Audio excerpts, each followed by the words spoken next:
President, Macy Williams, the Georgia Gore Commission.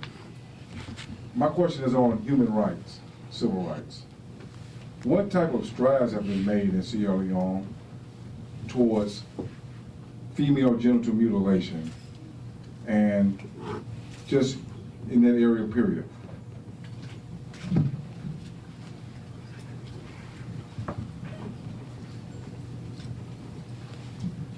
Yes. Good morning, Mr. President, and good evening, and it's truly a pleasure to be here with you tonight. Truly, truly a pleasure. My question is this. I am a female working that owns a business that's a non-traditional female business. And I want to know what opportunities exist for women in your country who have non-traditional businesses and they are the sole owner of these businesses. Sorry, what is a non-traditional business? That's non-traditional businesses are businesses that you usually don't find women working in.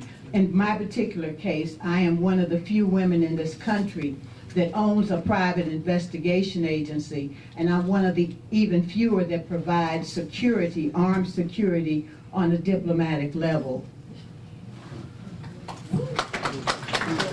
Good evening, Mr. President. Sorry, voice. My name is Abdul Aziz Mansouri. I am an EASC certified master mechanic. And for the past few years, I've been going to Sierra Leone to open automotive diagnostic college and automotive diagnostic center.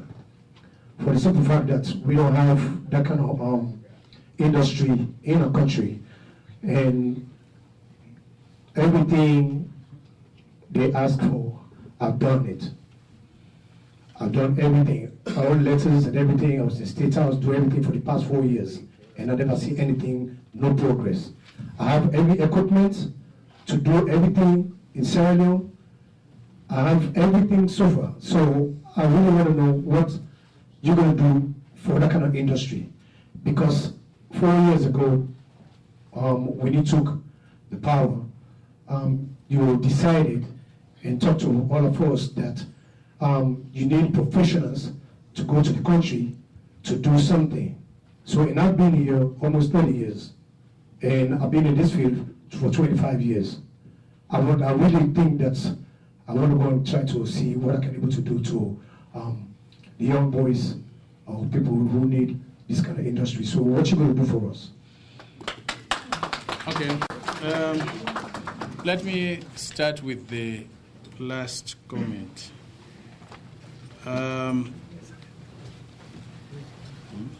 I don't know the specific problems that you have in establishing your company, because you should not have a difficulty in registering your company. You should not have a difficulty in obtaining license to do what you want to do. If you need land for your organization, I think that is a private sector activity. But if you have difficulties in it and you make a specific request to government, the government will come in and assist, provided you submit all what is required. Now, if you have your equipment there, I see no reason why you should not have started operations, because I see a few others that are in a similar business taking off the ground slowly.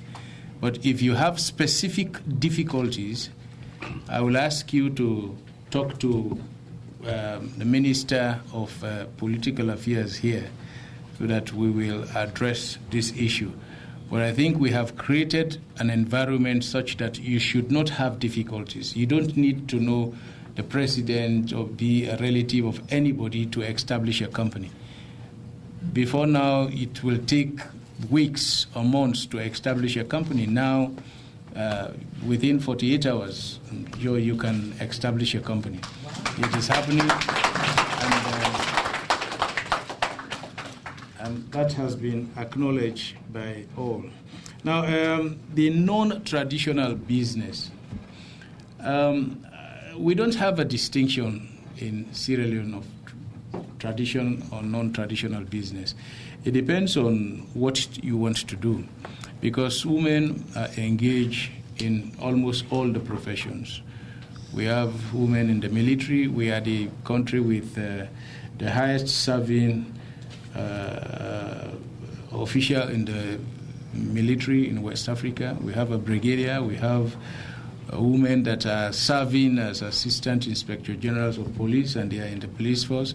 We have women that are working in private security firms, and if you want to own it, you just apply and you will own it. We have, in fact, women that are involved in the most recent transportation system that is called the Okada business.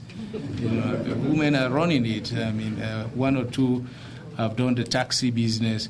So it is open. There is no restriction. There is no discrimination against women in the processing of their applications, or even in the clientele coming in.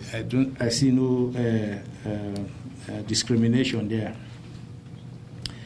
Now, on the first issue of female genital mutilation, this is a very topical issue. And all we have been doing as a government is to engage all the stakeholders to a sensitization process. This is something that we have to educate our people about. And we are getting positive results. There are almost admissions everywhere now that nobody should be initiated below the age of 18. And responses are coming on very well. This is not an issue that we have to put a deadline on. We have to continuously engage our people, those that are involved in the process. You find alternatives for them and educate them on the ills of the process. And I'm sure with the results we are experiencing now, we are quite comfortable. We believe we are on track. And very soon, I think we will get to the level wherein we will have consensus on the way forward. Okay. We're going to take 2 more questions. This gentleman here has been waiting. Please.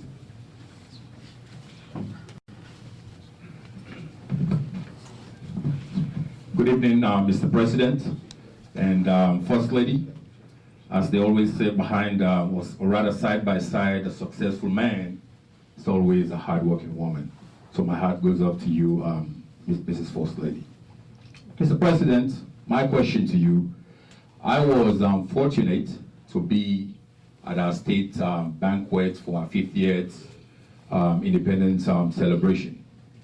And your passion for progress and your passion for a better life for our people in Sierra Leone almost brought me to tears, and it gives me hope. So my question to you, you challenged yourself during that speech. You said in 25 years, you will make Sierra Leone a donor country, as we were once known for. So what are your plans, not donor-free? He said he will make Sierra Leone a donor country that will give in donation to other countries around the world. So my question to you, what are your plans? Because I know you're about to embark on your re-election bid, and God willing, you may be re-elected again. But after that 4 years, what are the plans that you're putting in place in terms of laws to make sure 25 years or 21 years after you're gone, Sierra Leone will still become a donor country? Thank you.